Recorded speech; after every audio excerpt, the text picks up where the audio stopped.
Hello दोस्तों, good morning. मैं हूँ नीलम पांडे जोशी। ठीक है, आप लोग कैसे हो? मैं एकदम बढ़िया हूँ। और कैसी चल रही है तैयारी? तो लास्ट क्लास में हम लोगों ने एमएससी क्लास 1 तक पढ़ा था। ठीक है, आगे इसके आगे अब हम नेक्स्ट जो क्वेश्चंस हैं उनकी सीरीज़ को कंटिन्यू करेंगे। ठीक है, आप लोगों की प्रिपरेशन कैसे चल रही है कमेंट करिएगा। ठीक है, दिसंबर में ही CSIR नेट एग्ज़ाम होना है, अप्रॉक्स 18 दिसंबर को। ठीक है, तो अपनी तैयारी करती रहिए, जैसे समय मिलता है समय वेस्ट मत करिए, अपनी तैयारी को आगे कंटिन्यू करते रहिए। जितना प्रैक्टिस करेंगे उतना ज़्यादा परफेक्शन आता रहेगा। ठीक है, ओके, PYQs स्टार्ट करते हैं। A desmosome forms a very strong spot weld between cells. It is created by the linkage of intermediate filaments and dash। क्या पूछा गया है? ठीक है, a desmosome forms a very strong spot weld between the cells। ठीक है,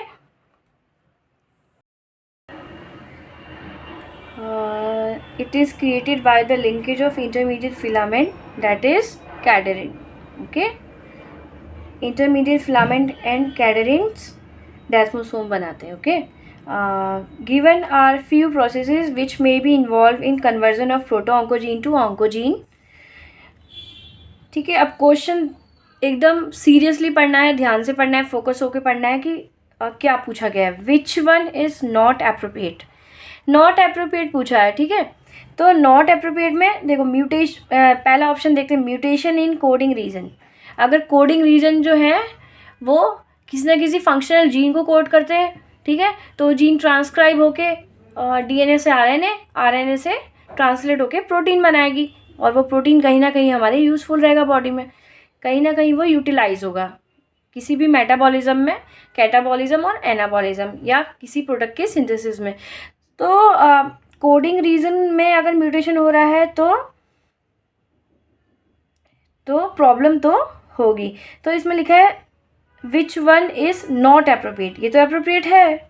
ठीक है, क्रोमोसोम रीअरेंजमेंट, अगर क्रोमोसोम का रीअरेंजमेंट हो जाएगा तो भी आपका ये जो है प्रोटो ऑन्कोजीन में कन्वर्ट हो जाएगा। ठीक है, mutation in non coding region, जो नॉन कोडिंग रीजन है वो हमारे लिए यूज़फुल नहीं होते हैं। अगर उनमें म्यूटेशन हो भी जाएगा तो वो कोई भी इफेक्ट इसका इस कन्वर्जन में नहीं होगा कि प्रोटो ऑन्कोजीन टू ऑन्कोजीन बनेगा, इसमें कोई भी इसका इन्वॉल्वमेंट नहीं होगा, क्योंकि नॉन कोडिंग जो रीज़न है उसका कोई भी रिलेशन नहीं है इससे। ठीक है, कि ये जो ट्रांसक्राइब होगा या ट्रांसलेट होगा ये रीज़न, ठीक है, नॉन कोडिंग है। तो अगर इसमें म्यूटेशन हो भी जाएगा तो हमारा प्रोटो ऑन्कोजीन में कन्वर्ट नहीं होगा। तो यही हमें पूछा गया है, नॉट एप्रोप्रिएट। ठीक है, 4 देखते हैं, जीन एम्प्लीफिकेशन। अगर जीन किसी पर्टिकुलर जीन का, माना कि कोई जीन कोड करती है इंसुलिन को, तो इंसुलिन कोड करने वाली जो जीन है अगर वो एम्प्लीफाई हो रही है, मैनी टाइम्स एम्प्लीफाई हो रही है, तो भी क्या होगा, प्रोटो ऑन्कोजीन में कन्वर्ट हो जाएगा। ठीक है, ये तीनों अगर mutation, coding region, chromosome rearrangement, gene amplification, अगर तीनों के तीनों प्रोसेसेस होंगी तो प्रोटो ऑन्कोजीन में कन्वर्ट हो सकता है। ठीक है, लेकिन इसमें बिल्कुल भी चांसेस नहीं है। Mutation in non coding region में म्यूटेशन भी आ गया तो कोई भी प्रॉब्लम नहीं होगी। ठीक है, नेक्स्ट क्वेश्चन देखेंगे। Which of the following organs are rich in mature B and T cells in mammals? ठीक है, spleen and lymph node. Spleen and lymph node में क्या मिलेगा आपको? अच्छी अमाउंट में, रिच अमाउंट में क्या मिलेगा? Mature B and T cells मिलेंगी इन मैमल्स। ठीक है, और स्प्लीन और लिम्फ नोड को दोनों को क्या बोला जाता है? सेकेंडरी लिम्फोइड ऑर्गन्स बोला जाता है। ठीक है, ठीक है, कमेंट करके बताएंगे प्राइमरी लिम्फोइड ऑर्गन कौन सा होता है? या किसको प्राइमरी लिम्फोइड ऑर्गन बोलते हैं, कमेंट करके बताएंगे। ठीक है, आप लोग इतना प्रैक्टिस कर रहे हैं, ये तो सिंपल सी चीज़ है इम्यूनोलॉजी का। ठीक है, okay next, him agglutinin HA is a protein found on the surface of influenza virus. ठीक है, this long multimeric molecule has 3 identical subunits. ठीक है, which one of the following is correct regarding the composition of each subunit? इसमें क्या होता है, 3 him agglutinin क्या है, एक प्रोटीन है, किसकी सरफेस पे फाउंड होता है, इन्फ्लुएंजा वायरस की सरफेस पे फाउंड होता है ये प्रोटीन। ठीक है, this long multimeric molecule has a 3 identical sub unit. ये जो लॉन्ग मल्टीमेरिक मॉलिक्यूल है has a 3 identical sub unit, which one of the following is correct regarding the composition of each sub unit. ठीक है, 3 identical sub unit होती हैं, each sub unit मतलब एक सब यूनिट का जो कंपोजिशन है वो क्या है, 3 polypeptide chains HA1 and HA2। ठीक है, नेक्स्ट देखेंगे, cyclic AMP and cyclic GMP are derive from. ठीक है, तो ATP एंड GTP। ठीक है, cyclic AMP from ATP and cyclic GMP from GTP by the action of adenylate cyclase and guanylate cyclase respectively. इनकी full form लिखी हुई है, ये हाँ एडिनाइलेट इसकी ए की फुल फॉर्म और ये जी की फुल फॉर्म। ठीक है, और ये एंजाइम्स के नेम दिए गए हैं, एंजाइम्स के कि कौन से एंजाइम है जो ATP से साइक्लिक AMP कन्वर्ट करते हैं, उसका नाम है एडिनाइलेट साइक्लेस, और जो GTP से साइक्लिक GMP कन्वर्ट करते हैं वो एंजाइम कौन से, ग्वेनाइलेट साइक्लेस। Okay, respectively. नेक्स्ट देखेंगे, Mycobacterium tuberculosis is an intracellular pathogen which infects which of the following. ठीक है, अगर हमारी बॉडी में माइकोबैक्टीरियम ट्यूबरक्लोसिस इन्फेक्ट कर देता है तो वो क्या है, इंट्रासेलुलर पैथोजन है, विद इन सेल रहता है, इंट्रासेलुलर पैथोजन है। ठीक है, और which infects which of the following, एक हमारी बॉडी में कौन सी डिफेंस सेल्स को इन्फेक्ट करता है, तो आंसर है मैक्रोफाजेस। ठीक है, मैक्रोफाजेस हमारे ये डिफेंस सेल्स है। ठीक है, मैक्रोफेजेस को इन्फेक्ट करता है। ठीक है, नेक्स्ट क्वेश्चन देखेंगे, what could be the possible reason that prevent the cell adjacent to the progenitor vulva cell from differentiating into vulva cell in C. Elegans. ठीक है, डेवलपमेंटल बायोलॉजी का क्वेश्चन आया है। ठीक है, इसमें लिखा है inability of the cells to bind and respond to Lin3 signalling. ठीक है, तो ये बोल रहा है कि यहाँ पे क्या होता है, ये C. एलिगेंस में जो वल्वा फॉर्मेशन है उससे क्वेश्चन आया हुआ है। ठीक है, तो what could be the possible reason, क्या रीज़न हो सकता है that prevent the cell adjacent to the progenitor, progenitor के जो एडजेसेंट रहती हैं वो वाली सेल्स में vulva cell progenitor vulva cell from differentiating into a vulva cell in C. Elegans. ठीक है, तो कौन सी चीज़ें जो प्रिवेंट कर रही है, इसमें क्या होना चाहिए कि Lin3 जो सिग्नल होता है और LAT23 क्या होता है, रिसेप्टर होता है। ठीक है, इंड्यूसर सेल है, यहाँ पे इंड्यूसर सेल है, इंड्यूसर सेल्स यहाँ पे क्या है, वल्वा प्रिकर्सर सेल है VPCS और इक्विवेलेंस ग्रुप ऑफ सेल्स। ठीक है, तो P3 से P8 तक कितनी होती हैं, 1 2 3 4 5 6 जो सेल्स होती हैं ये क्या होती है, वल्वा प्रिकर्सर सेल्स होती है VPCS और इक्विवेलेंस ग्रुप ऑफ सेल्स होती है। ठीक है, तो ये 6 सेल्स जो है इसमें जो रिसेप्टर होता है LAT23।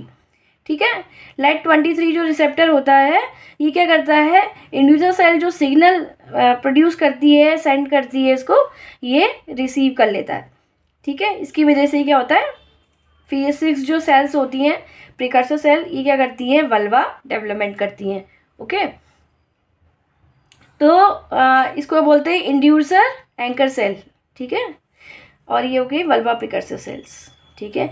अब यहाँ पे डिस्टेंस कम है, सबसे कम डिस्टेंस यहाँ है, फिर इससे थोड़ा ज़्यादा डिस्टेंस है, फिर इससे ज़्यादा डिस्टेंस है, लेकिन ये जो बिल्कुल साइड वाली, लेफ़्ट साइड राइट साइड जो दोनों सेल्स हैं, इनको क्या बोलते हैं, non competent cells. Non competent cell क्योंकि ये कॉम्पिटेंट नहीं है कि सिग्नल रिसीव कर ले, ठीक है, कॉम्पिटेंट नहीं है सिग्नल रिसीव कर ले तो सिग्नल रिसीव करने के लिए ये कॉम्पिटेंट नहीं है, इसलिए इनको नॉन कॉम्पिटेंट सेल बोला, और इनको क्या बोला, वल्वा प्रिकर्सर सेल्स, बीपीसीएस और इक्विवेलेंस ग्रुप ऑफ सेल्स, ठीक है। इंड्यूसर सिग्नल भेजेगा, सिग्नल सेंड करेगा, तो ये कौन रिसीव कर पाएगा, जो उसकी नियर बाई सेल्स होंगी, ठीक है। 6 प्रिकर्सर सेल है, इसमें LAT23 रिसेप्टर होता है, एंकर जो होता है ये जो सिग्नल प्रोड्यूस करता है वो सिग्नल क्या होता है, LIN3 सिग्नल, और LAT23 इज अ रिसेप्टर। तो ये जो 6 की 6 सेल है किसको किस में कन्वर्ट हो जाती है, वल्वा बनाने में, वल्वा सेल बनाने में इन्वॉल्व होती हैं सारी की सारी, ठीक है। और ये क्या है, P1 P2 और P9 P10, ये क्या होती है, non competent because distance is too much from the inducer, so these cells are not capable of accepting the signal. Okay, next question देखेंगे. There are signaling centers responsible for vertebrate limb development. Which of the following is responsible for specification of the limb field? Specification of limb field, retinoic acid and Hox gene, ठीक है। तो there are signalling centres responsible for vertebrate limb development, which of the following is responsible for specification of limb field के specification के लिए कौन सी जो signalling centres है वो रिस्पॉन्सिबल है, ठीक है, retinoic acid and Hox gene, ठीक है। नेक्स्ट क्वेश्चन देखेंगे. A mutation in a representative dicot plant resulted into having a floral organs as a sepal, petal, sepal. According to ABC model of flowering, which class mutation is responsible for such class gene of alteration? ठीक है, तो given pattern is sepal petal petal sepal, sepal petal petal sepal. Okay, तो लेकिन जो actual pattern होता है वो क्या होता है? एक्चुअल पैटर्न होता है सेपल, इसको कौन कोड करता है? Class A gene. ठीक है, पेटल स्टेमन, इसको कौन कोड करता है? Class B. और देन कार्पल, कार्पल को क्लास सी रिप्रेजेंट करता है. तो इसमें कहीं ना कहीं ये जो हमें पैटर्न क्वेश्चन में दिया गया है ये इससे डिफरेंट है. यहाँ पे स्टेमन की जगह क्या है? स्टेमन और कार्पल की जगह पे क्या है? पेटल और सेपल आया है. तो कहीं ना कहीं क्लास सी वाली जीन में क्या हो गया है? म्यूटेशन हो गया है. तो उसकी वजह से क्या हो गया? हमें ये पैटर्न मिला है. एक्चुअल पैटर्न क्या होता है? एक्चुअल पैटर्न ये है, sepal petal stamen carpel. Okay, done. ठीक है, ये याद रखना, एबीसी मॉडल ऑफ फ्लावरिंग से बहुत क्वेश्चन आ रहे हैं. ठीक है, तो ये टॉपिक को थोड़ा हाईलाइट करके रखना और अच्छे से डीप नॉलेज इसकी लेना है. ठीक है, ठीक है. नेक्स्ट देखेंगे, embryonic development in Drosophila is an orderly sequence of change and is controlled by the differential expression of genes. ठीक है, which one of the following genes are egg polarity gene in development of Drosophila. ठीक है, माना कि ये egg है. ठीक है, एंटीरियर साइड पोस्टीरियर साइड. ठीक है, यू नो वेरी वेल.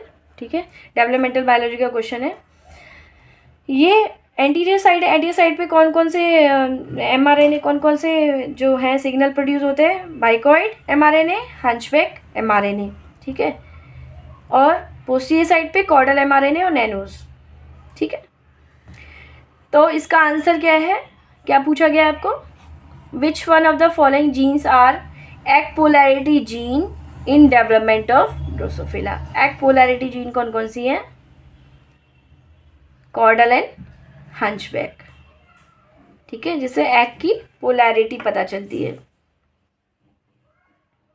हाँ ठीक है, एग पोलैरिटी जीन कौन कौन सी हैं? Caudal and hunchback. Okay, next देखेंगे the process by which the cells become structurally and functionally distinct during development is called as the process by which the cells become structurally and functionally distinct during development is called as, क्या बोलते हैं? differentiation. Which of the following is the homologue of beta catenin in Drosophila?